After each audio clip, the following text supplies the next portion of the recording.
Добрый день, дорогие друзья. Это студия. Сегодня это таджикско-туркменская студия. Студия, которая вещает на две республики, на Таджикистан и на Туркменистан, по меньшей мере. Также нас должны видеть в России и в ряде других стран сопредельных. Я надеюсь, что нашим зрителям будет интересно. Наш разговор посвящен недавнему визиту главы Туркменистана Сердара Бердымухамедова в Таджикистан, который состоялся с 10 по 12. Сегодня он закончился, по-моему. Это он проходил 2 дня, государственный визит главы Туркменистана в Таджикистан. И мы решили, почему бы нам, представителям оппозиции, представителям, так сказать, другой стороны, тоже не встретиться, не обсудить те же проблемы или другие проблемы, связанные со взаимоотношениями между Таджикистаном и Туркменистаном, таджикским и туркменским народами, обсудить реальность, каковы планы диктаторов и каковы реальности. Подзаголовок нашего стрима сегодня «Таджикистан, Туркменистан, заповедники диктаторзавров, непуганных диктаторзавров». Они действительно не пуганы. И наша задача, так сказать, как задача щуки, чтобы карась не дремал. Вот наши караси. О чем говорили наши караси? Я должен представить наших гостей, участников этого стрима. Это Мурат Курбанов, руководитель народного движения «Демократический выбор Туркменистана», народно избранный президент на альтернативных выборах. Мурат Курбанов, здравствуйте, салам алейкум. Здравствуйте, салам алейкум всем нашим братьям из Таджикистана, таджикскому народу и туркменистанцам. Здравствуйте, Мухиддин, здравствуйте, ведущий. Меня зовут Тимур Варки, я не представился. Я таджикский журналист, член Национального альянса Таджикистана. И второй наш участник – это Мухиддин Кабири, лидер Национального альянса Таджикистана, коалиции ряда таджикских оппозиционных сил. Мухиддин Кабири, здравствуйте, салам алейкум. Алейкум ассалам, салам алейкум, Тимур, Мурат. Я очень рад, что наконец нам удалось провести, или удается сейчас провести этот совместный стрим. Мурат, добрый день. Кстати, Мурат, тут Тимур немножко скромничает, он не только просто журналист, он директор департамента информации Национального альянса. Но, наверное, он имел в виду, что в данном случае он выступает как модератор, как журналист, не как функционер Национального альянса. Очень приятно, Мухиддин. Очень приятно, дорогие гости, дорогие друзья. Весна, и не только диктаторы встречаются, но и, значит, нам тоже не заповедано. Хотя мы не входим в этот заповедник диктаторов, непуганных диктатор-завров. И первая ласточка, я думаю, этот наш стрим, совместный стрим, я думаю, должен пройти хорошо, успешно, интересно для наших зрителей и для нас, и для, так сказать, того анализа, в каком положении находимся мы, в каком положении находятся наши республики, наши народы и куда мы идем. Сегодня мы попробуем на это ответить, на эти вопросы. И я хочу начать, значит, предоставить слово Мураду Курбанову.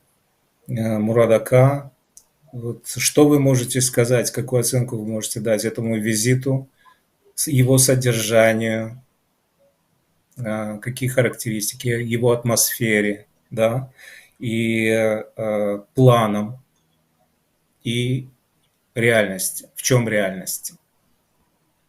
Прошу вас. Спасибо, Спасибо за предоставленное слово. Да, этот визит состоялся в качестве президента Туркменистана, незаконно избранного Сердара Бердмухамедова, первый визит в Таджикистан. Таджикистан и Туркменистан уже на протяжении 30 лет между собой осуществляют дипломатическую связь, да, установили дипломатические отношения. И вот первый такой значимый визит состоялся. Итоги этого визита для нас, ну, они ясны. Когда два диктатора встречаются, обговаривают какие-то торговые, экономические отношения, какие-то обмен политических каких-то отношений, социально-экономических, это понятно. Это они будут развивать свою диктатуру и немного для народа что-то. Если они 30 лет не смогли развить ничего, ввиду того, что ваш президент, наверное, находится около 30 лет у власти, наш президент хоть и только пришел, передача власти состоялась буквально год назад, но тем не менее он продолжает работу своего отца, то, что отец начал 17 лет назад. То есть, грубо говоря, за 17 лет, на протяжении 17 лет они не смогли улучшить и развить отношения. Не думаю, что сегодня эти отношения наберут такой темп развития и скорость. Не думаю. То есть, какие-то проекты заработают, какие-то, скажем, отношения будут достигнуты, договоренности достигнуты, конвенции подписаны. Это все хорошо, конечно.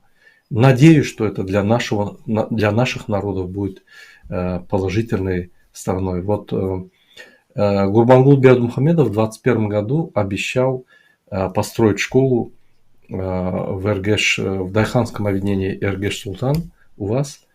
И в этом году, вот приехав с очередным визитом, то есть первым визитом Сердар Бердмухамедов, он заложил фундамент. Я очень надеюсь, что школа на 540 мест имени Махтум Кули, нашего философа, математика, нашего гуманиста, будет построена в этом Дайханском объединении Эргеш-Султан. И надеюсь, что это для жителей окажет какую-то большую помощь, чтобы они получали хорошее образование.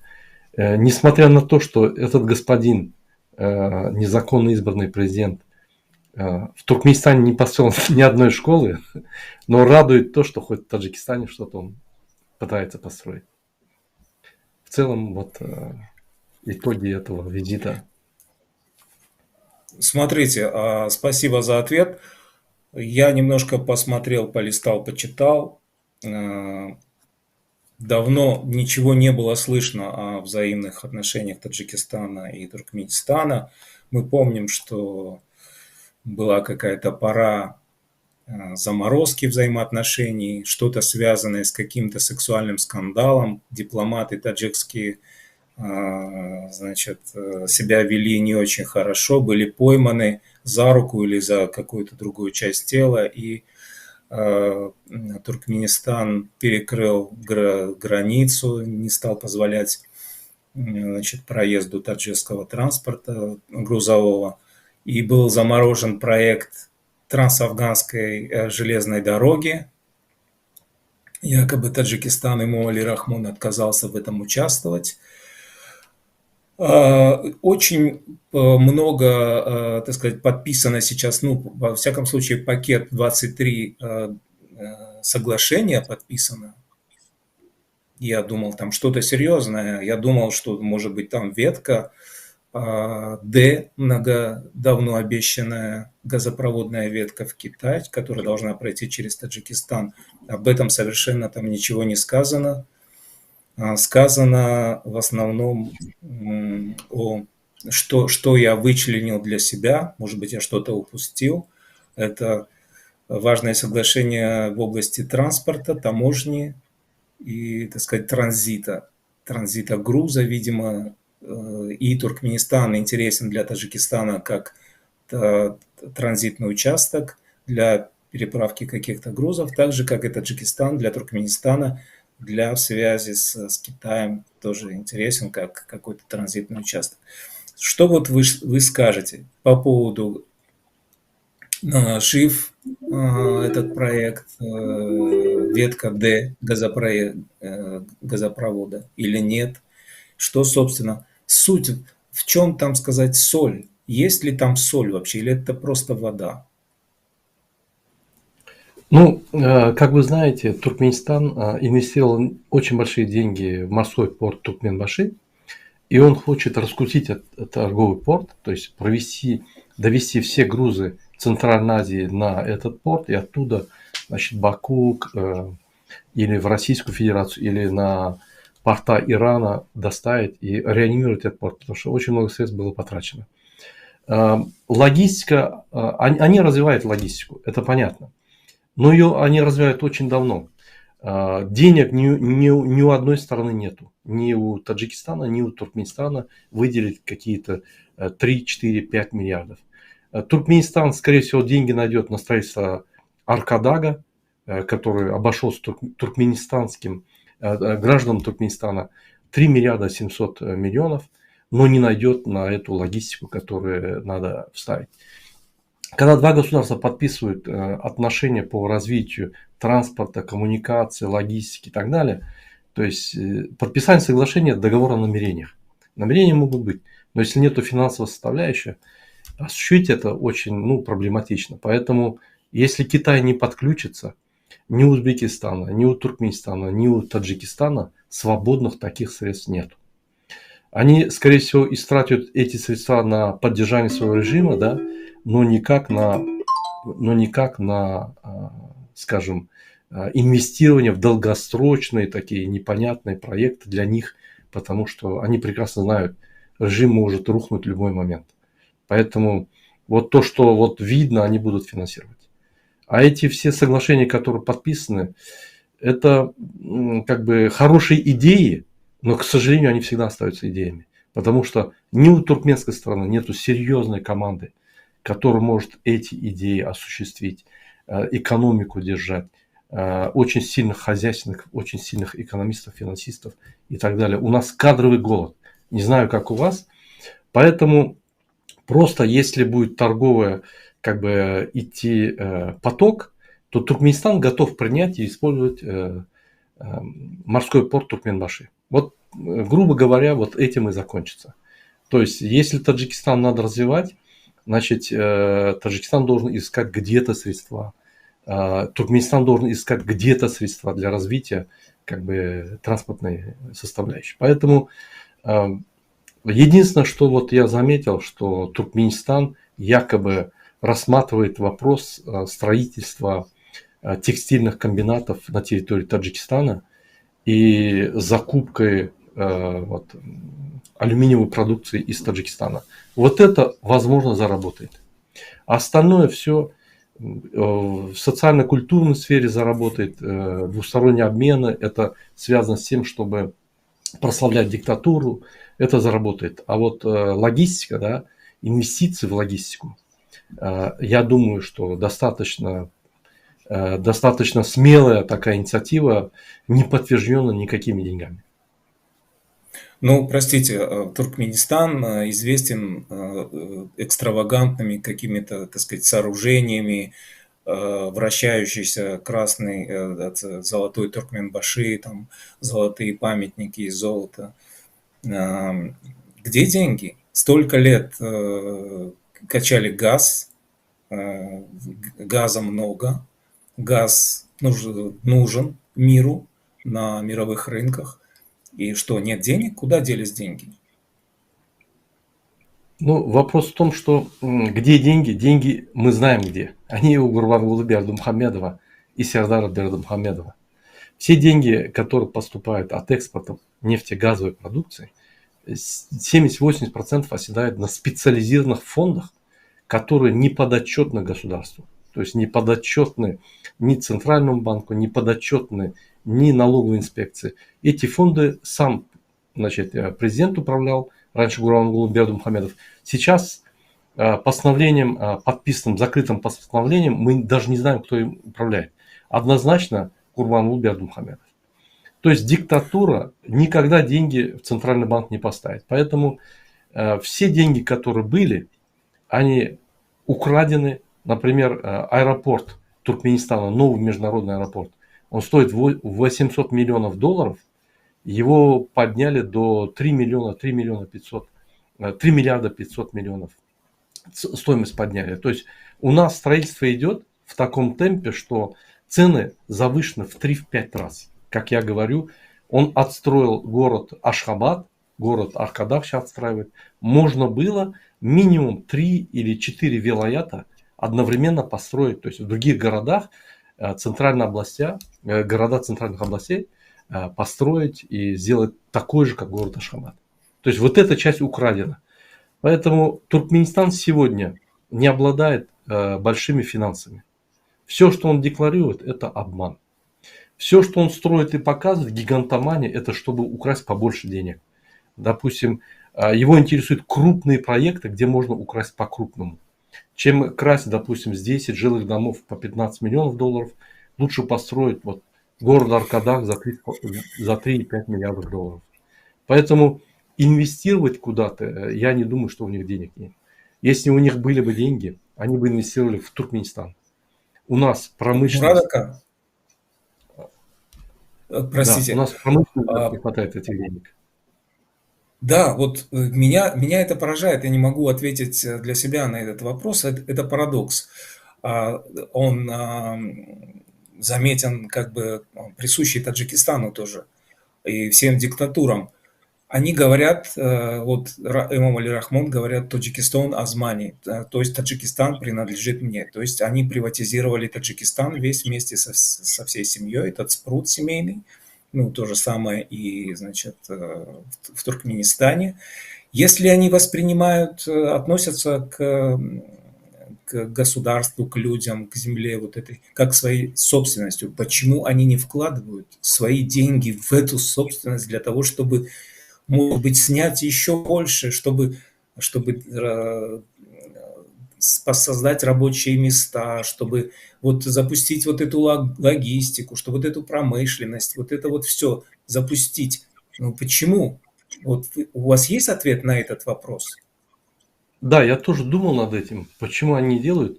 Ну, первое, если бы они были умными, да, или... Воровать у себя, ну это же бессмысленно, Да, это же парадокс. если бы они были умными или способными, да, они бы вкладывали и больше воровали бы, как вы говорите.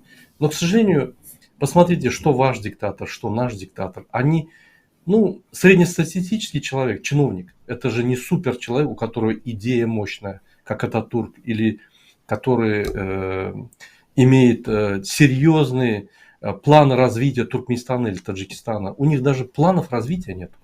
Они живут сегодняшним днем. Их основная задача через репрессии удержать власть.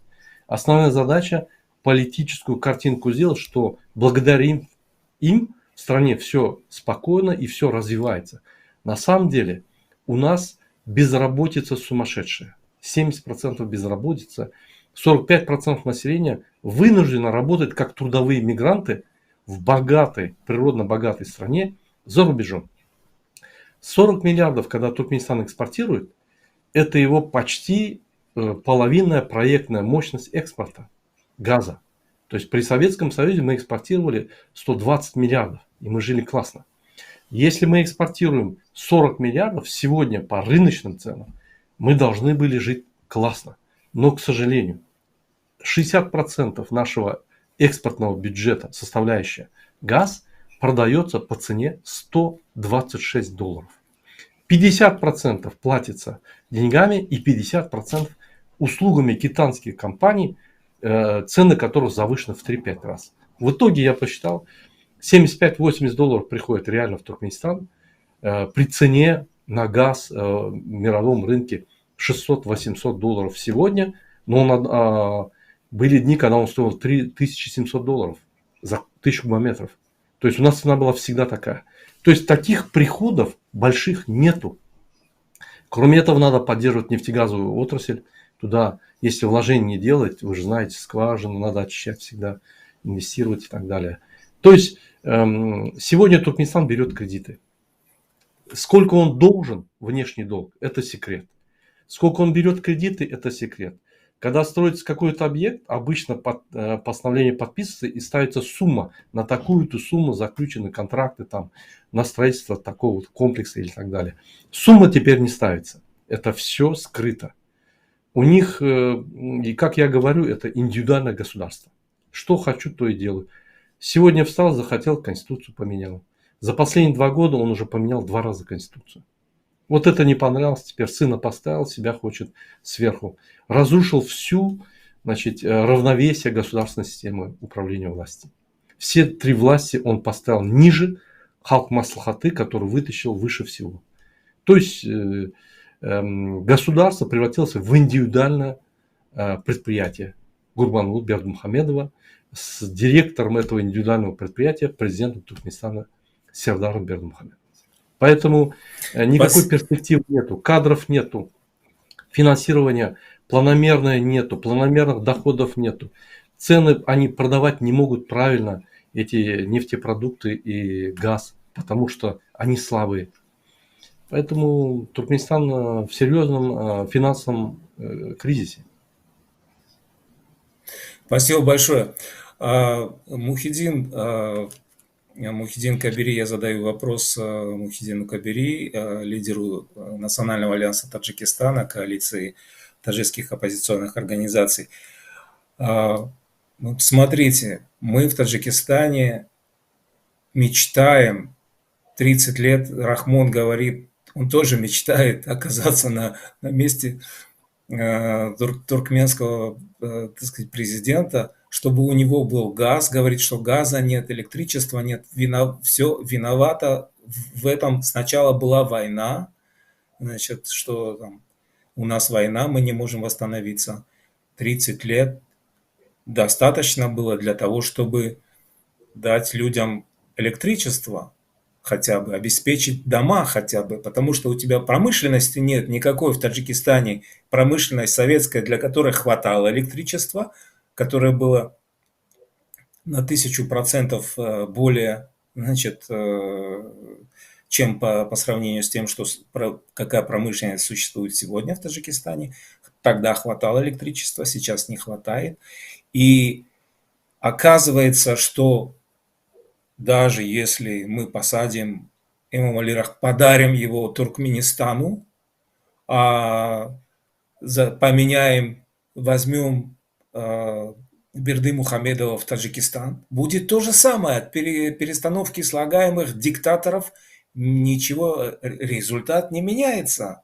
Оказывается, есть у тебя газ, есть у тебя электричество или нет, все равно страна бедствует, все равно народ нищий. Что вы скажете на это? Да, Тимур, еще раз приветствую тебя и Мурада. Я послушал ваш диалог, даже подумал, что, может быть, я дальше послушаю вас, этого будет достаточно, потому что, когда Мурад говорит про Туркменистан, мне показалось, что он просто говорит про наш Таджикистан. То есть, если поменять слово, там, фамилии президентов и Туркменистан и Таджикистан, получается одно и то же, и те же проблемы, те же тенденции, та же политика. Просто там сидит Бердимухамедов, старший, теперь младший, у нас старший, теперь, может быть, через год, через 2 собирается сидеть на этот трон младший. Поэтому это говорит еще раз о том, что как терроризм не имеет границы, так и диктатура не имеет границ. Она везде одинакова, независимо от языка, от религии, от национальности. И поэтому я сейчас не буду подробно об этом говорить, об этом визите, что оно дает. Я стараюсь всегда, даже в самых плохих, отрицательных, негативных явлениях найти что-то позитивное. Вот то, что Мурад сказал, что там будет, надеемся всеми, что эта школа будет построена. Наверное, это единственный позитивный момент этого визита, если оно будет построено, конечно. А также то, что в Туркменистане наконец-то еще раз будут вспоминать, что есть братский таджикский народ, то же самое и в Таджикистане, про туркменский народ. Кстати, несмотря на то, что у нас нет общих границ, ну так получилось, что после Сталина он взял просто карандашом или топором разделил эти границы. Так получилось. Но так у нас много общего с туркменами. И религия, культура, и традиции очень много. Я просто это замечаю, когда встречаюсь с нашими туркменскими друзьями. Я посмотрел тоже некоторые фотографии, репортажи об этом визите. Знаете, вот что мне кажется? Вот когда я посмотрел на лицо этих президентов, лидеров, они какие-то искусственные, взгляды какие-то стеклянные, лица какие-то опухшие. Мне кажется, что они даже все еще чувствуют себя на Красной площади, когда они сидели рядом на парад Победы и все время думали, что сейчас скоро прилетит к ним какая-то там дрон или вот такое у них настроение. Они даже, по-моему, чувствовали себя даже в Душанбе, как будто Путин их заставил прилететь в Москву. И вот Путин заставляет их подписать какие-то документы там. Вот эти лица, стеклянные взгляды, какие-то искусственные, чисто протокольные движения, это говорит о многом. Это говорит о том, что у них нет ничего искреннего. Даже эти подписи, которые они поставляют там, ничего не значит ни для туркменского народа, ни для таджикского народа. Такие документы, эти стандартные соглашения, договора, они подписались раньше, будут подписывать еще. Но вся проблема в том, что без изменения власти во всем регионе, как в Таджикистане, так и в Туркменистане, во всех постсоветских государствах, если не будет меняться общая политика, если регион не будет двигаться в сторону демократии, народовластия, эти визиты, эти договора, они ничего нашим народам не дают. Представьте себе, что даже этот визит, может быть, они объявили об этом, я просто пропустил, но почему-то в средствах массовой информации, если ошибаюсь, можете поправить меня, об этом визите до дня совершения визита нигде не написали. Они даже боятся в нашем регионе, в Центральной Азии, заранее объявить об этих визитах. Когда во всем мире, тем более государственный визит, но представьте себе, что президент США, Франции, там, канцлер Германии куда-то летит с государственным визитом. Хотя бы там за несколько дней, за неделю об этом сообщается, чтобы подготовить народ, население, средства массовой информации. А тут они взяли без объявления, совершают какие-то госвизиты. Они боятся даже об этом сообщить. Они живут в постоянном страхе. И вот это говорит о многом, что они даже боятся объявить об этих визитах, сообщать своему населению. Так что я думаю, что, тем более, что представьте себе, что их никто не приглашает. Они сидят, друг друга перезвонят, говорят, ну, а почему не совершить к нам государственный визит для того, чтобы показать, скажем, туркменскому народу, что президент еще куда-то летит, с кем-то встречается, он еще рукопожатный, с кем-то, с каким-то лидером государства. То же самое и Рахмон. И они будут совершать эти госвизиты, официальные визиты, рабочие визиты друг к другу. Но максимум еще каким-то государствам региона, Китай, Белоруссия, члены ШОС.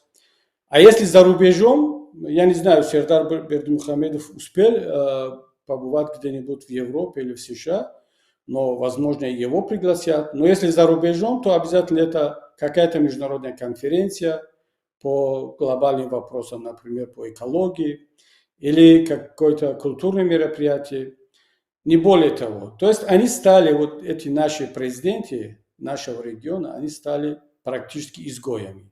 Поэтому они совершают такие визиты друг к другу, показать населению, что мы еще работоспособны, мы еще встречаемся и так далее. Поэтому я всегда назвал эти региональные организации клуб диктаторов, для того, они таким образом хотят показать, что они еще нужны.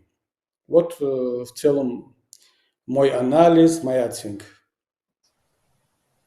Спасибо, Мухиддин Кабири, лидер Национального альянса Таджикистана, коалиция оппозиционных сил, организаций, которые находятся за пределами Таджикистана, естественно. Внутри Таджикистана уже все оппозиционные партии, движения ликвидированы, а их активные участники сидят в тюрьмах. Сотни и сотни людей. Кстати, Мурат Курбанов, по вашим оценкам, сколько можно ли сравнить количество наших политзаключенных в Таджикистане и политзаключенных в Туркменистане? Сколько человек у вас? У нас мы насчитываем по меньшей мере около 300 человек политических заключенных. Сколько у вас? Мы знаем Бориса Шахмурадова, нашего друга, большого друга Таджикистана, бывшего министра иностранных дел. И отдельное мое спасибо также и мое уважение и теплое отношение, не только мое лично, но и Таджикистана, всего таджикского народа, я думаю. И особенно представителей оппозиции в том, что Борис Шахмурадов активное участие принимал в примирении в таджикском мирном процессе. Я был, например, лично сам участвовал в Ашхабадском саммите, в Ашхабадском раунде, и видел, как Борис Шахмурадов приходил и принимал участие, помогал и проявлял, так сказать, сердечную, действительно искреннее желание, сердечное такое, знаете, стремление помочь таджикскому народу, двум сторонам, найти точки соприкосновения. Что вы знаете сейчас про Бориса Шахмурадова и какова ваша оценка насчет политзаключенных? Вот мы недавно по просьбе Центральноазиатской правозащитной организации готовили доклад о политзаключенных. Мы правительству Франции хотим его представить. У меня должна встреча состояться. И мы насчитали 145 политзаключенных. Естественно, есть политзаключенные, о которых мы не знаем. Те, которые уже там, может быть, погибли даже. Имена которых... То есть люди пропадают, они в тюрьме ли, уехали ли, мы даже не знаем. То есть вот человек был активный, вдруг его нету. Но вот 145 мы насчитали, возможно, больше. Относительно Бориса Шахмурадова, по тем сведениям, которые я имею, вот те активисты, те люди, которые сидели с ним, были свидетелями многих вещей, он в тюрьме умер. Но ни тело не отдают, ни говорят, просто никакой информации. И я вот мои искренние соболезнования семье Шахмурадова и его родственникам, они борются хоть узнать, на самом деле он умер или нет. У них есть еще какая-то надежда увидеть его живым. Но, к сожалению, я думаю, что с ним все ясно, то есть он умер. Даже умерли люди, которые после него были. А он был настоящим оппозиционером в плане того, что вот его режим должен был уничтожить любой ценой. Спрашивается вопрос. В 2006 году умер Ниязов 21 декабря. Пришел в феврале Бердымухамедов. Он мог спокойно его освободить. Он не освободил, он ушел от вопроса. Когда в Америке, когда он только стал президентом, Америка, Госдепартамент Америки надеялся, что в Туркменистане будет сменен вектор развития, политического развития. Он там ушел от вопроса, я только молодой президент, я только стал президентом, дайте мне время и так далее. Но продолжил ту же линию диктатора Ниязова по кличке Туркменбаши.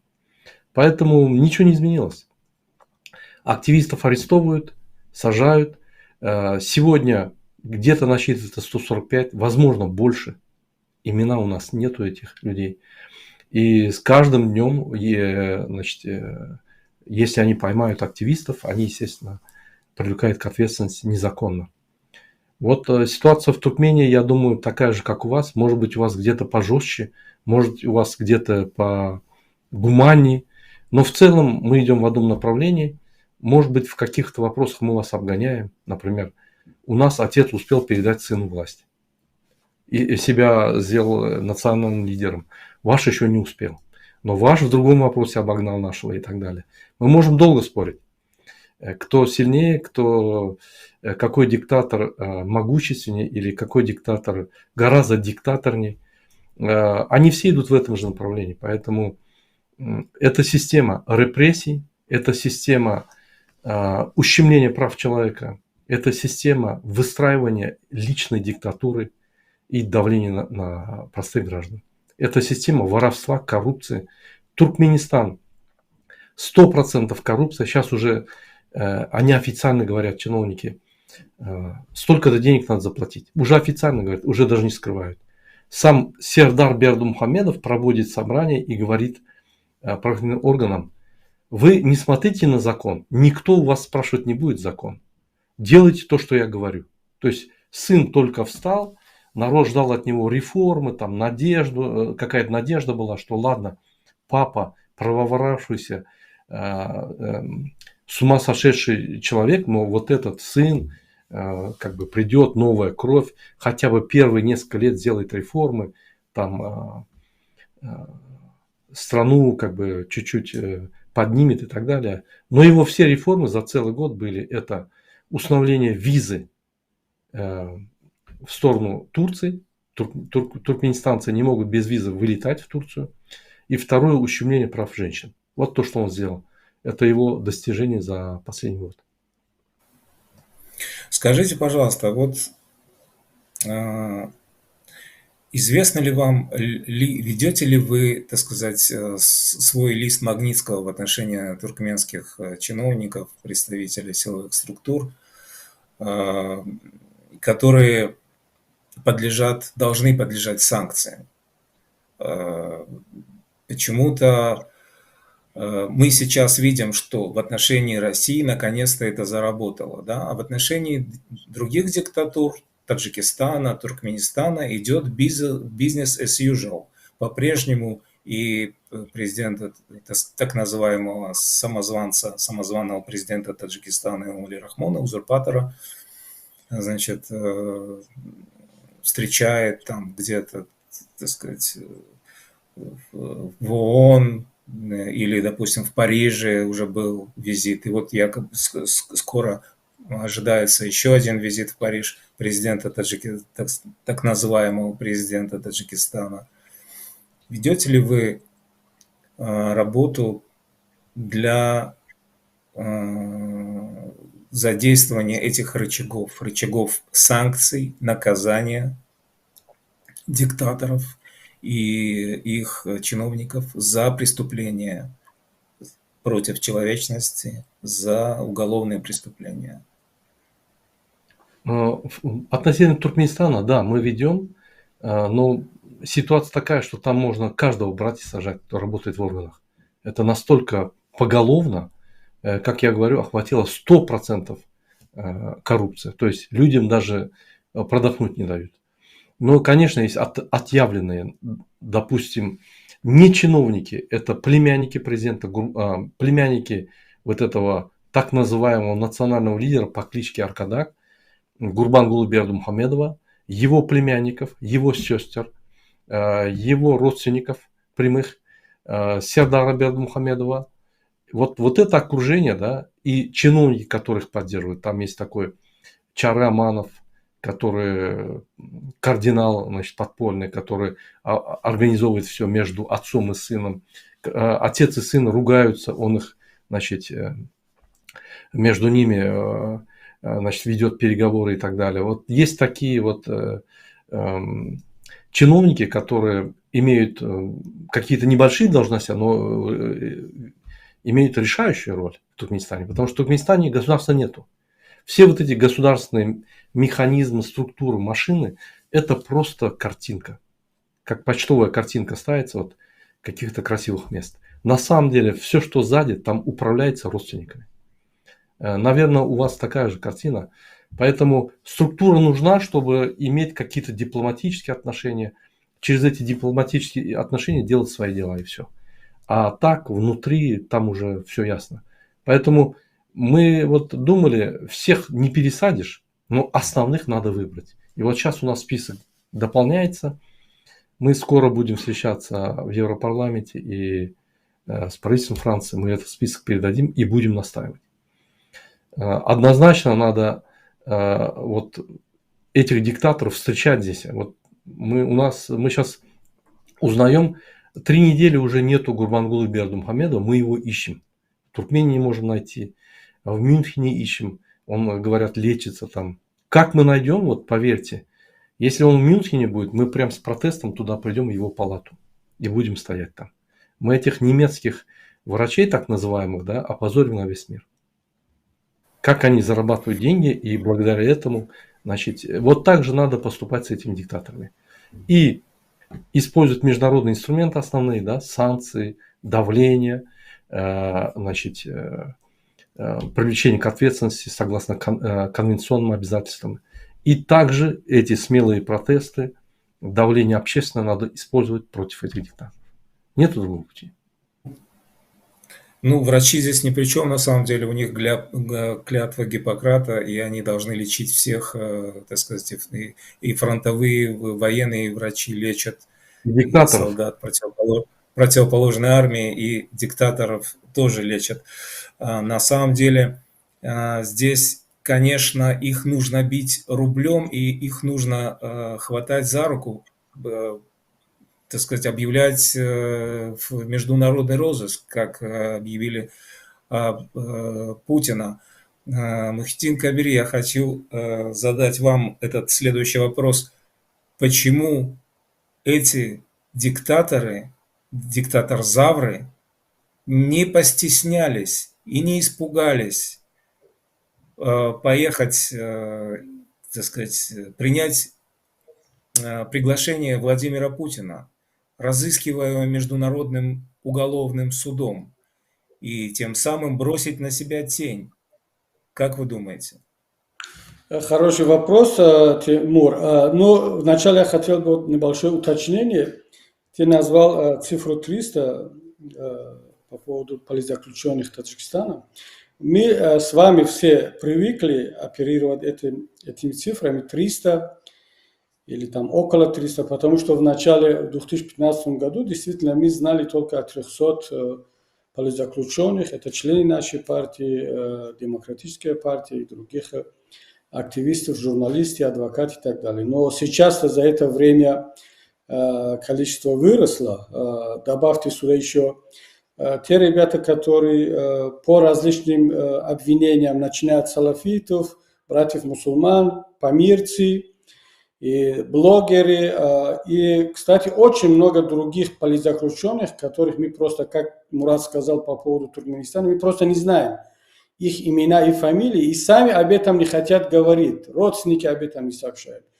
Я бы назвал минимум цифру 1000, а может быть даже и больше, но поскольку у нас нет фамилии, а так мы привыкли вот этими цифрами, оперировать цифрами, которые у нас были еще в 2015 году.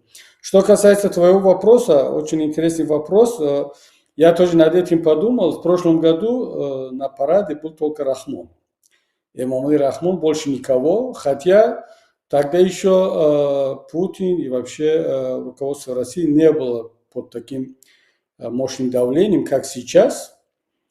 И почему так получилось, что в этом году сразу же туда поехали почти все лидеры Центральной Азии, и почти, по-моему, все, и Лукашенко еще. И мне кажется, что Путин дал им ясно понять, что, ребята, времена быть нейтральным закончились. Вы можете голосовать или быть на заседаниях Генассамблеи ООН нейтральными, если ваша делегация просто, скажет, что мы не успели, опоздали, там, не участвовали и так далее. Но тут вопрос о другом. Здесь уже момент истины. Вы, если со мной, мы все в одной лодке, то будьте добры, приезжайте ко мне на это мероприятие. А почему это было очень важно Путину? Мне кажется, что Путин использовал президентов других государств как щит для своей безопасности. И ведь Украина, если действительно эти дроны были украинскими, а по-моему в этом никто не сомневается, что дроны, которые атаковали Кремль, они были украинскими.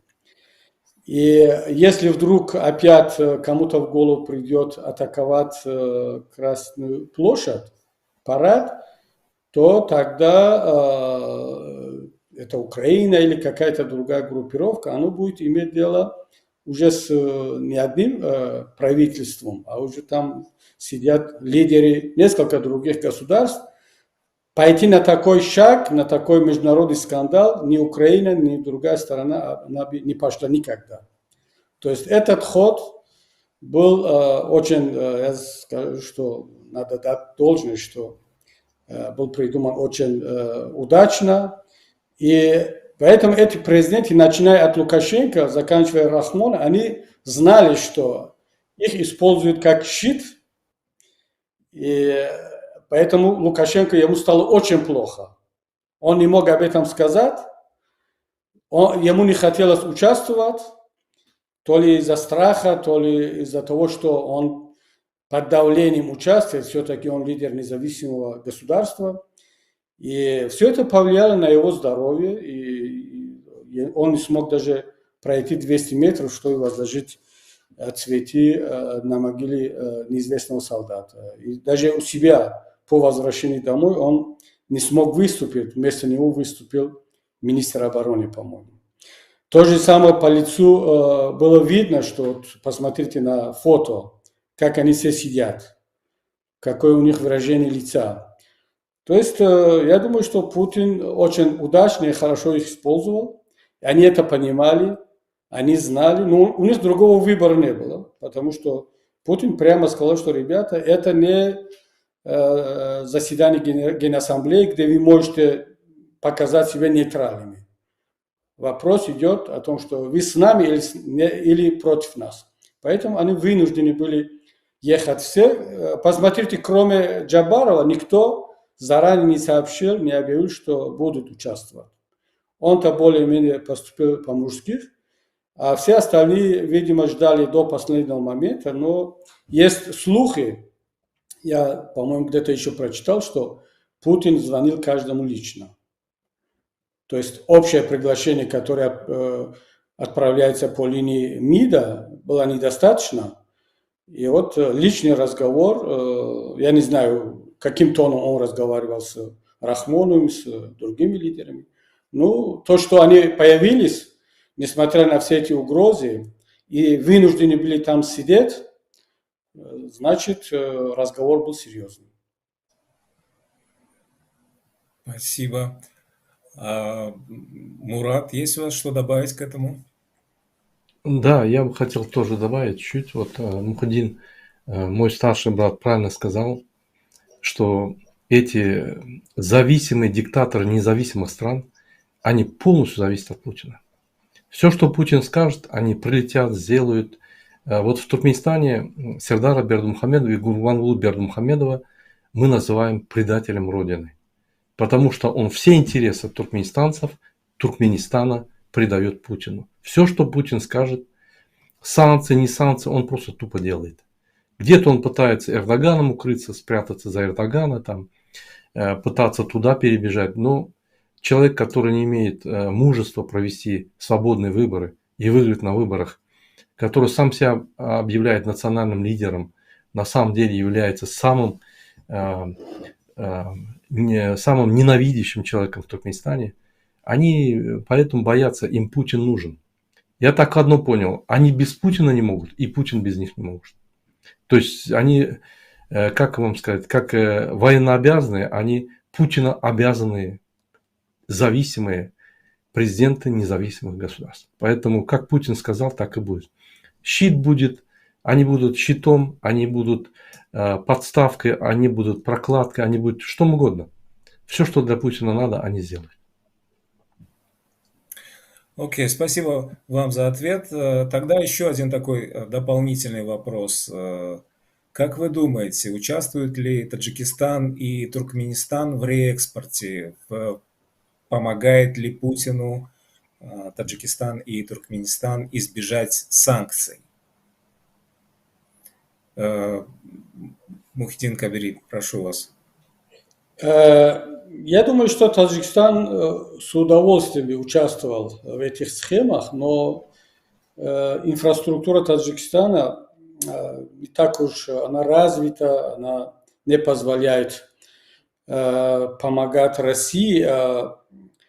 А для этого у России есть другие партнеры, более крупные, с более развитой инфраструктурой и с более развитыми международными связями, скажем, Казахстан, Китай где-то, даже Турция. Кстати, Турция иногда в открытую говорит, что не признает некоторые европейские санкции, потому что они учитывают интересы Турции, и при принятии этих санкций никто не согласовал эти санкции, эти пакет мер с Турцией. Поэтому Турция ведет себя более свободно в этом плане. Кстати, и Запад позволяет Турции, и лично Эрдогану, этого делать, потому что и Запад нуждается в Турции. Эрдоган лично, Турция как государство нужна Западу как посредник при решении каких-то вопросов, например, зерновая сделка.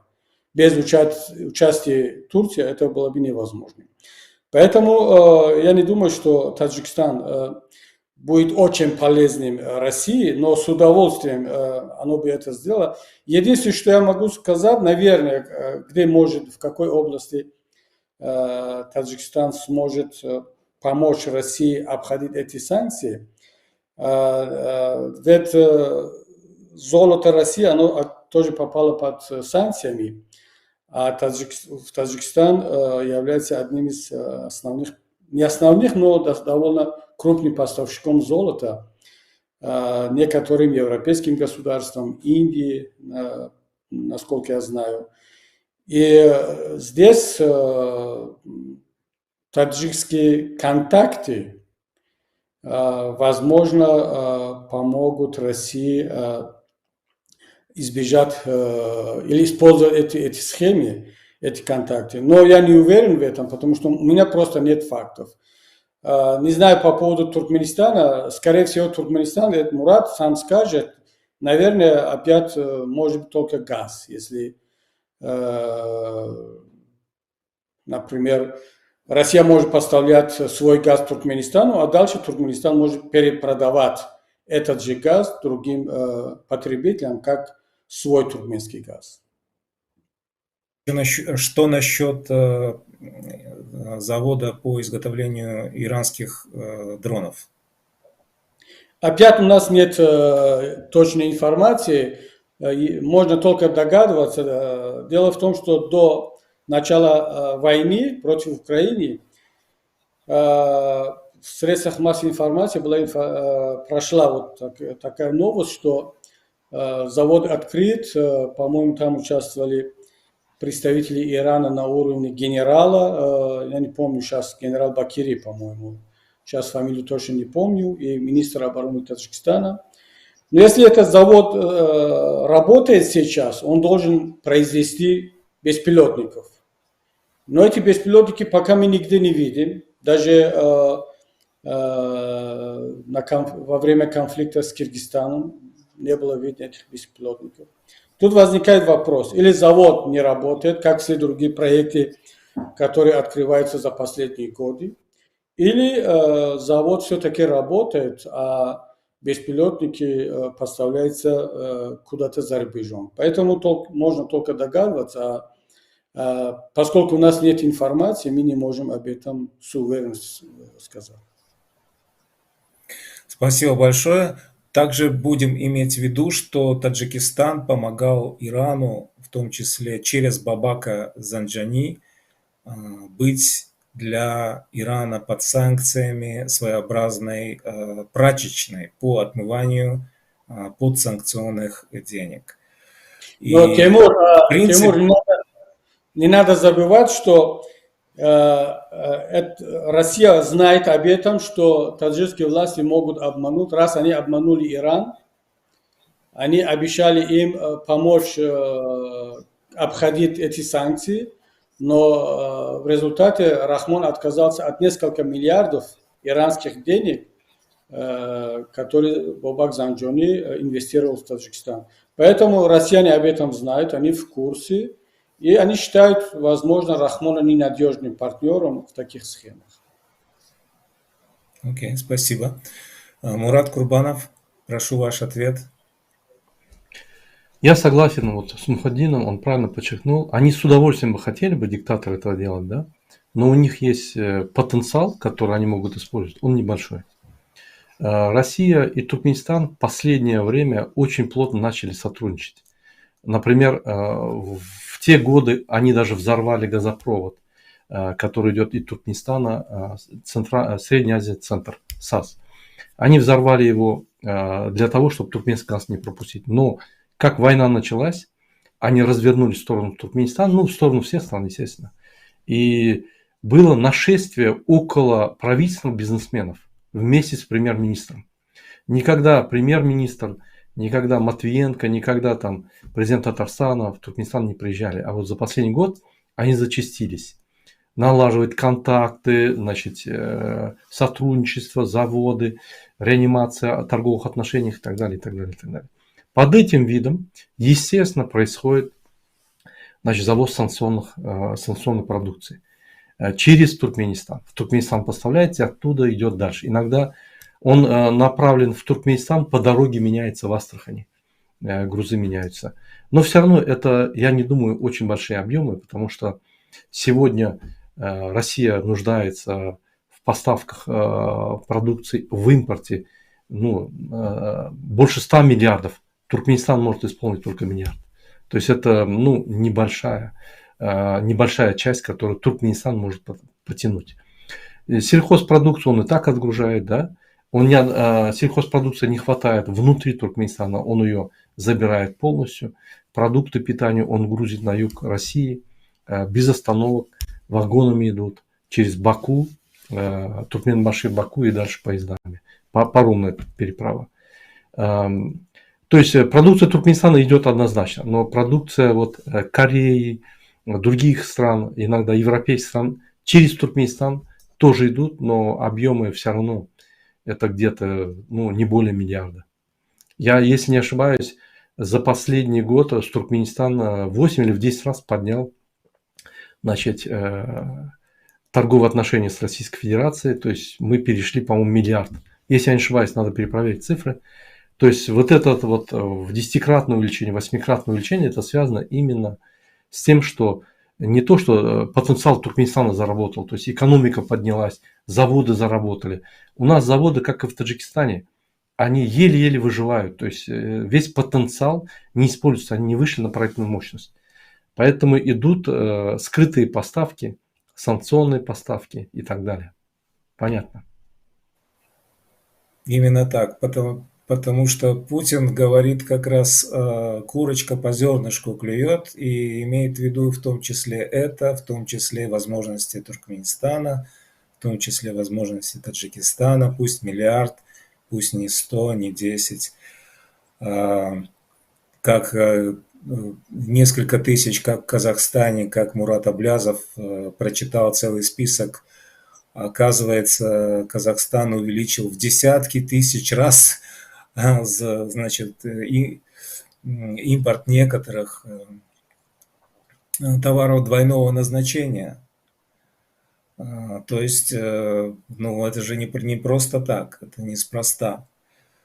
И только после визита Блинкина было сказано, что в Казахстан, что Казахстан будет бороться, что Казахстан ни в коем случае не помогает России избежать, так сказать, санкций.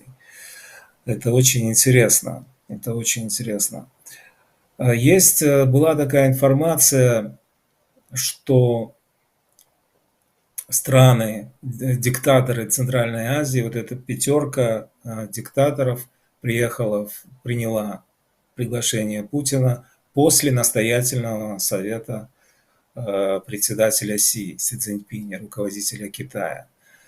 И якобы это связано с тем, что они очень не хотели приезжать, но китайский лидер посчитал, что будет вызовом, будет нехорошо по отношению к Владимиру Путину, если эта пятерка поедет в Китай, но не поедет в Москву. Что вы думаете по этому поводу? И вот предстоит визит всей этой пятерки в Китай, и при этом они не боятся как бы замазаться, как бы вот бросить на себя тень. То есть они уже не боятся, они уже сменили хозяина, им уже ничего не страшно, они не боятся ни санкций, ни, так сказать, вот, морального осуждения со стороны Запада. Они уже определились, они уже вошли в коалицию, так сказать, оси, диктаторской оси, да, которая борется вместе с Россией против свободного мира, которая насилует Украину, бомбит, уничтожает мирные города, мирное население. То есть эти диктаторы Центральной Азии, как вы считаете, они уже определились и уже не боятся, то есть у них есть уже крыша? Мухиддин Кабири. Тимур, я не могу себе представить то, что Китай каким-то образом попросил или рекомендовал главам этих государств участвовать на параде, с учетом того, что у Китая очень осторожная политика, и никогда китайское руководство вот таким образом не рекомендовал бы. Тем более, что сами китайцы уже последнее голосование в Генеральной Ассамблее ООН показал, что они поменяли свою политику. Лидер Китая позвонил Зеленскому. После визита в Москву каких-то очевидных результатов мы не видим. Китай не помогает оружием России, а все знают, что у России нехватка оружия, боеприпасов и так далее. Поэтому я не думаю, что Китай каким-то образом повлиял на решение глав государств Центральной Азии поехать в Москву. Но что касается выбора хозяев, знаете, несмотря на то, что Китай давно уже работает в Центральной Азии, причем довольно успешно, очень крупные инвестиционные проекты, а мы знаем, что если Китай куда-то вложил деньги, то уже хорошо сумеет защищать свои инвестиции. Но до сих пор мне кажется, что у лидеров Центральной Азии есть какой-то страх, внутренний страх перед Кремлем. Они знают, что Кремль уже слабый, даже после того, как Пригожин сумел вот таким образом оскорблять все руководство, сегодняшнее руководство России, даже после этого лидеры Центральной Азии, они не осмелятся менять сейчас Москву на какого-то нового хозяина публично, хотя бы публично. Поэтому у них этот страх перед Москвой, перед Кремлем уже в крови. Они выросли с этим страхом, и уже с этим ничего не поделаешь, кроме того, что если придут новое поколение, новые лидеры. Вот судя по поведению нового туркменского лидера, даже вроде бы молодой, новый лидер, он должен показать себя более независимым. Например, хотя бы на уровне Ильхама Алиева. Вот Ильхам Алиев, он пришел тоже на место своего отца, но он с первых дней показал, что он новый лидер, лидер нового поколения, он ведет Азербайджан к независимости, хотя я не сторонник Ильхама Алиева, я вообще не сторонник ни одного диктатора, где бы он ни был, но есть разница между диктаторами, есть умный диктатор, есть менее умный, есть более независимый диктатор, есть зависимый диктатор. А Ильхам Алиев, он ведет себя независимо, он не участвует на такие тусовки, на такие мероприятия. Он использовал свои ресурсы, вот те же ресурсы, которые есть у Азербайджана, я думаю, что не меньше ресурсов у Туркменистана. Газ, нефть. Да, мы в Таджикистане, наш лидер может сказать, что у меня нет денег. Таких денег, как у Туркменистана, как у Азербайджана. Но если диктатор, пусть он будет диктатором, использует эту государственную власть, ресурсы для укрепления независимости, его еще можно как-то не оправдать, но понимать, у него будут какие-то аргументы. А туркменский лидер, он взял и просто поехал. Я думаю, что тут просто страх, внутренний страх, такой исторический страх, который сложился у всех лидеров Центральной Азии. Поэтому пока есть диктатура в России, пока есть Путин, даже если после Путина кто-то придет из этой команды, этот страх будет сохраняться у всех лидеров Центральной Азии. Как только в России поменяется власть, придет там демократическая власть, и новая власть покажет, что новая власть готова сотрудничать с лидерами и вообще со всеми государствами Центральной Азии на равных условиях, будет уважать суверенитет, независимость этих государств, тогда, возможно, у них появится возможность, если кто-то останется после этого у власти, почувствовать некую свободу. Хотя этот стокгольмский синдром так быстро не уходит, когда человек влюбляется в своего насильника. И даже после того, как поменяется власть в России, я боюсь, что у этих лидеров Центральной Азии, если они останутся у власти, этот синдром будет до конца жизни. Спасибо, Мухиддин Кабири. Мурат Курбанов, вам слово. Да, я бы хотел добавить, вот я не думаю, что Китай именно сказал это, потому что это противоречит обычной логике. У Китая очень серьезнейший дипломатический потенциал, очень серьезнейшая стратегия, планы, цели. Оно, как при Советском Союзе, 5-летними планами они идут очень строго. И такую ошибку они не будут делать однозначно. Если обратить внимание на страны Центральной Азии, хотя все возможно, если обратить внимание на страны Центральной Азии, то они зависимые диктаторы независимых государств. И для них Путин – это защитник, для них Путин – это их диктатор, для них Путин – это шеф банды. И поэтому все, что Путин скажет, они будут делать. Почему? Потому что у Путина есть инструменты влияния. Он может затухшийся конфликт возобновить, цветную революцию сделать, их быстро поменять, в течение суток войска отправить, расстрелять, поставить своего ставленника. То есть он бандит, он все может сделать, и они это знают.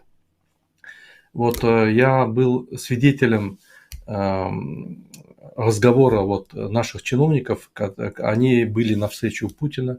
Путин нашего президента отвел в другую комнату и ударил, и дал пощечину. То есть вот так он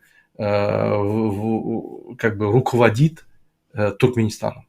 Не знаю, что он делает с другими президентами Центральной Азии, но вот так он имеет влияние полное на Туркменистан. Он приходит, этот Гурбангулы Бердымухамедов, то, что он убил Ниязова и захватил его должность, сделал перехват, захват власти, то, что он убил всех своих сторонников, с кем захватывал власть в тюрьмах, Путин это все прекрасно знает. Поэтому он может в любой момент остановить, поменять и так далее. И они его боятся. Потому что он знает все детали, у него есть инструменты влияния, и они его боятся. Возможно, если другой президент придет, пускай даже менее диктатор, чем Путин, у них появится небольшая свобода, но вот этот стокгольмский синдром все-таки он сработает. Они все равно будут смотреть на Москву все. Потому что это не лидеры нации. Это люди, получившие власть через переворот, через фальсификацию, которые не прошедшийся естественный селекцион, то есть отбор. Поэтому у них нет никакой народной поддержки. Например, у нашего президента вся поддержка – это 3-4% его родственников, там, родственники его сына, родственники его внуков, там, родственники его родственников и так далее. А народ мечтает его просто, извините за выражение, на вилы поднять. Поэтому не думаю, что китайский лидер мог себе позволить позвонить, но я уверен, что Путин, если им сказал, они побежали. Вот касательно Туркмении могу сказать, что Гурбангулы Бердымухамедов любит, вот, когда Путин зовет, бежать первым. Но, к сожалению, он пропал 3 недели, поэтому он отправил своего сына. Видать, он болен или не может поехать. В Туркменистане они делают так. Когда один улетает, другой кресло охраняет. Когда папа улетает, сын кресло охраняет. То есть они охраняют кресло и боятся переворота. Эта схема, новая схема диктаторов, у них круглосуточное дежурство этого кресла президента. Я думаю, она у вас тоже наступит скоро. Вот у нас это новая технология диктаторов. Когда мы начали уже нажимать на этого Гурбангулы, он позвал на усиление своего сына, теперь они вот оба охраняют это кресло. Один, если в отъезде, другой обязательно в стране должен быть. Поэтому Спасибо. я думаю, что под Путиным вся Центральная Азия, и пришло время выходить оттуда. Но эти диктаторы не выйдут оттуда, пока мы не встанем и их не поменяем, и станем независимыми по-настоящему. Спасибо. Что ждать от визита в Сиань, в Китай, лидеров Центральной Азии, который пройдет через неделю? Мухиддин Кабири. Я думаю, что это для лидеров Центральной Азии очередной шанс попиариться, использовать этот визит как элемент пропаганды у себя дома. А так они на таких более-менее крупных мероприятиях погоду не делают. Они одни из участников для, скажем так, тусовки, для массовки.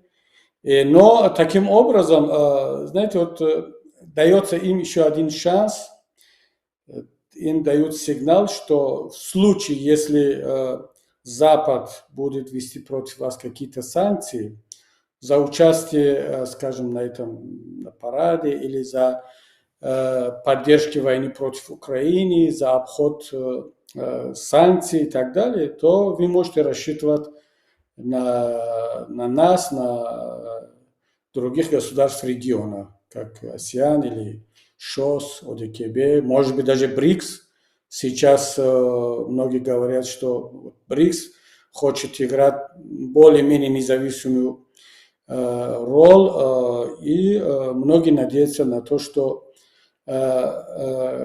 появятся в мире другие структуры, которые позволят диктаторам избегать санкций, избегать давления со стороны свободного мира. Спасибо. Мурат Курбанов, что вы можете добавить? Ну, я думаю, что вот правильно заметил Мухиддин, это для подтверждения своего иммунитета, что их кто-то куда-то приглашает, потому что вот про нашего незаконного президента Америка, Европа сразу заявили, мы не подтверждаем эти выборы, передача от отца к сыну власти мы не считаем правомерной и так далее. И вот в Таджикистан он поехал для того, чтобы наш президент якобы для того, чтобы подтвердить, что его кто-то уважает, кто-то приглашает. В Китай он поедет просить деньги. Все вот относятся к Туркменистану как к самой богатой стране. Самая богатая страна может быть, когда руководитель работает, контролирует финансы, правильно расходует, правильно, бережно относится ко всем, развивает страну и так далее. создает стабилизационный фонд. Вот этого всего нету. У Туркменистана нет стабилизационного фонда. Денег нету. Он вот на строительстве дорог между городами занимает у ЕБР 350 или 700 миллионов долларов он занял. И дает своим родственникам, что осваивать. Они поедут туда, вот наша делегация, и продолжать встречу по поводу построения новой газотранспортной линии для увеличения объема экспорта туркменского газа. Вот это основная задача. И засветиться вот перед экранами, что они, президенты их приглашают и так далее. Больше никакой стратегической задачи нету у туркменского правительства и, соответственно, президента. Как вы видели, Сердар Бердымухамедов, хоть он и закончил дипломатическую школу, хоть он и закончил в Швейцарии вот эту вот специальную академию, он нигде не говорит по-английски, он заученные тексты читает, даже самостоятельно ничего не может сказать. Поэтому даже сам президент Гурбангулы Бердымухамедов разочаровался в нем и хочет его поменять вообще-то, потому что, никчемный. Если вы заметили, в последнее время Гурбангулы Бердымухамедов ездил и на саммит, и в Турцию на встречу Средняя Азия, Эрдоган. Везде он ездил вместо своего сына. Тот даже на работу не приходил. Сегодня Центральная Азия уходит из-под Путина. И есть три региональных игрока. Это Россия, Китай и Эрдоган. Вот идет борьба между ними, кто заберет Центральную Азию под свое крыло. Китай раскручивает эту вот линию, да.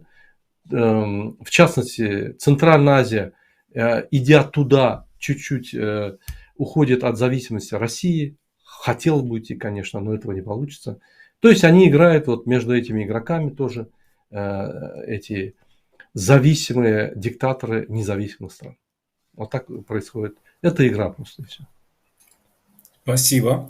И последний, может быть, вопрос. Мы уже в эфире более часа. Значит, каков ваш прогноз? Что будет? Как закончится?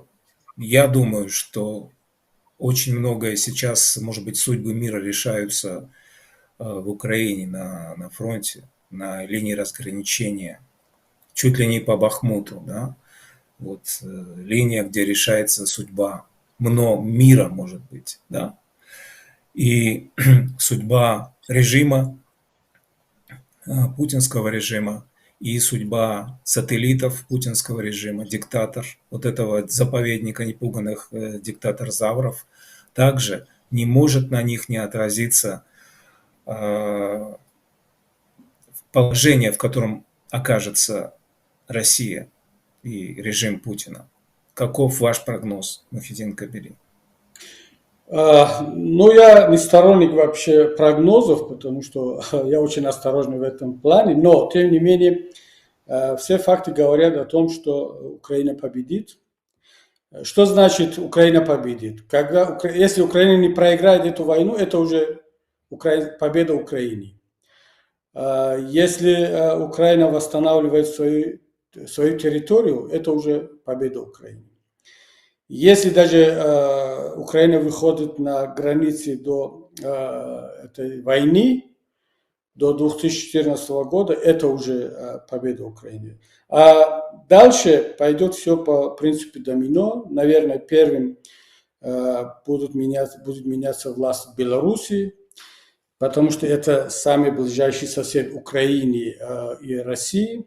А дальше все зависит от того, какая власть будет в России. То есть сама окончание войны в Украине и победа Украины, она не приведет непосредственно к каким-то коренным изменениям в Центральной Азии, если у власти в России останется та же сила, как и сегодня. То есть независимо от того, останется Путин или кто-то заменит Путина, но из этой команды, то вряд ли какие-то особые изменения будут в Центральной Азии. Но если в России будет меняться власть, будет демократическое правление, тогда это уже можно с уверенностью сказать, что одним за другим будут рухнуть все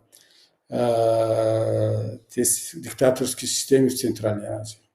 Тут все зависит от того, например, я бы не сказал, что, скажем, Казахстан, Узбекистан, которые после прихода новых властей, они успели провести какие-то хотя бы косметические реформы, провели выборы, показывают какую-то независимость во внутренней, во внешней политике, и они состоялись как государство. Я прежде всего говорю о таких государствах, как Таджикистан и Туркменистан, где вот сегодня мы еще раз убедились, послушал Мурада Курбанова о том, что очень много общего между этими государствами. Поэтому если мы надеемся на какие-то изменения в Центральной Азии, самые ближайшие кандидаты это Таджикистан и Туркменистан. Спасибо, Мухиддин Кабири. Мурат Курбанов, прошу вас. Да, спасибо. Я бы хотел подчеркнуть, добавить то, что сказал Мухиддин. Действительно, Украина уже сделала много чего. Она перемолола основные стратегические силы России, военные силы. Она уже сильная армия стала благодаря этой войне. Однозначно, я думаю, она выйдет на границы своей территории 1991 года. Скорее всего, она заберет Крым. Все предпосылки говорят об этом. Но это не значит, что вот эта война или победа Украины вот на своей границе, да, это приведет к каким-то изменениям в Центральной Азии. Даже если в Российской Федерации смена режима, то есть путинский проект рухнет и придет, скажем, перевалочный проект, да, между демократией и диктатурой, какой-то средний проект придет, то есть новая политическая сила появится и будет более гуманно относиться к своему населению, уважать суверенитет Центральной Азии, это не значит, что в Центральной Азии поменяется все. В Центральной Азии поменяется все, когда народы Центральной Азии захотят перемен. Поэтому предпосылки будут, но все равно нам придется самим делать это все, несмотря ни на Москву, ни никуда. Поэтому я всегда говорю, окно возможностей открываются. И вот эти окно возможностей будет существовать недолгое время. И народы Центральной Азии должны воспользоваться этим. В противном случае мы можем проспать нашу свободу, которую как бы, мы могли бы получить. Я думаю, что именно наши народы, соответственно, и оппозиция в том числе, и все чиновники, которые работают сегодня, обслуживают диктатуру, они должны правильно понять, вот этот шанс наши страны не должны упустить. Поэтому предпосылки Украина победит, Россия ослабнет, это все будет, но это не даст стопроцентного результата, чтобы наши народы стали независимые и демократические. Вот мое мнение. Спасибо большое. Наверное, будем закругляться, и я должен как-то подытожить. Я должен как-то подытожить наш первый стрим, эту первую ласточку разговора о диктатуре и демократии в Центральной Азии, в частности, в Таджикистане и в Туркменистане. И как было сказано уже в этой программе обоими нашими уважаемыми спикерами Мухиддином Кабири и Мурадом Курбановым, оказывается, от перестановки мест слагаемых, от перемещения диктатур, от власти от отца к сыну или от перемещения диктатора из страны, у которой есть газ и у которой нет газа, 30 лет ни газа, ни света, положение народа не меняется. Оказывается, не это принципиальное решение и объяснение, почему так происходит, почему оказывается, при наличии газа и света тоже нет рабочих мест почему-то. И страна нищенствует, и у нее нет денег.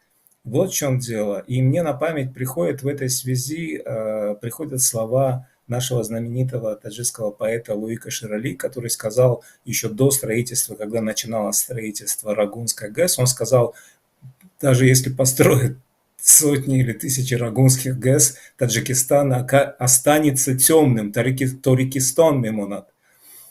То есть, даже если будет тысяча рагунских ГЭС, которые Эмомали Рахмон говорил, что у нас нет электричества, и все объяснял этим, и что нет рабочих мест, и молились на эту Рагунскую ГЭС, и вот построим 1000 Рагунских ГЭС, и будет электричество, но не будет, оказывается, не будет рабочих мест, и не будет у народа достатка, и проблема оказывается не в наличии газа и света, а в том, что это власть такая, это система вороватая, что власть не меняется и что власть не подотчетна этому народу, который по Конституции является источником власти. И по Конституции Таджикистана, и по Конституции Туркменистана народ является источником власти.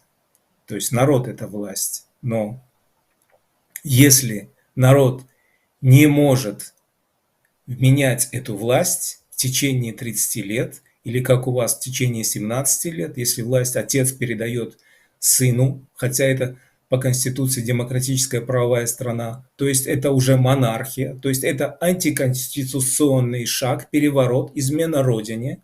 Если народ не может остановить этих диктаторов, не может выбирать власть и не может менять эту власть, как он меняет рубашку, майку, трусы, носки и так далее, если не соблюдается это политические санитарные нормы, гигиенические, то мы будем и через 30 лет, и через 40 лет опять иметь ту же диктатуру и ту же нищету, бесправие и так далее.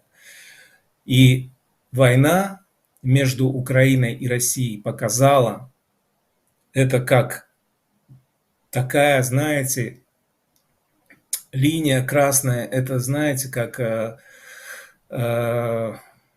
такой определитель очень четкий, как между Северной Кореей и Южной Кореей. Вы посмотрите, какого уровня развития добилась Южная Корея. Это один и тот же народ. Южная Корея, где народ свободен, где демократия, где сменяемость власти, где экономика развивается, если человек свободен. И в какой, извините за выражение, в какой заднице находится Северная Корея и ее народ нищенствует, которому дают плошку риса на один день, на целый день, и у него нет ничего, кроме армейской робы, нет другой одежды. И Украина, где народ свободен, народ, который имеет волю и достоинство, и мужество менять свою власть, выходить на Майдан, и этот народ сам отвечает за свою судьбу и за свою страну.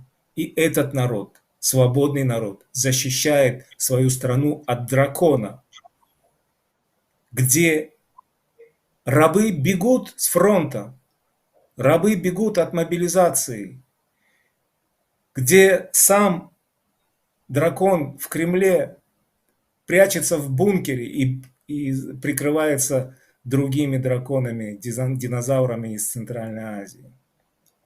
То есть вот эта сама ситуация доказывает то, что ситуация в наших республиках в Центральной Азии поменяется только тогда, когда народ, каждый человек ощутит себя гражданином, который обязан взять власть в свои руки, вернуть себе власть в свои руки и менять власть регулярно. Придет Мурат Курбанов через 5 лет, 2 срока, 10 лет, спасибо за работу, до свидания. Придет Мухиддин Кабири, 5-10 лет, 2 срока, спасибо, дорогой, до свидания. Должен прийти другой. Должны быть выборы, должна быть политическая конкуренция, должны быть свободные журналисты, должны быть вот такие вот свободные передачи, которые как у нас сегодня. Я надеюсь, что это не последняя передача, и до новых встреч, и спасибо всем, кто нас слушал. Спасибо, Спасибо, до до новых свидания. встреч. До новых встреч. Спасибо, Мурат. Спасибо, Тимур. Спасибо, Мухуддин. До свидания. До свидания. Всего доброго, до свидания.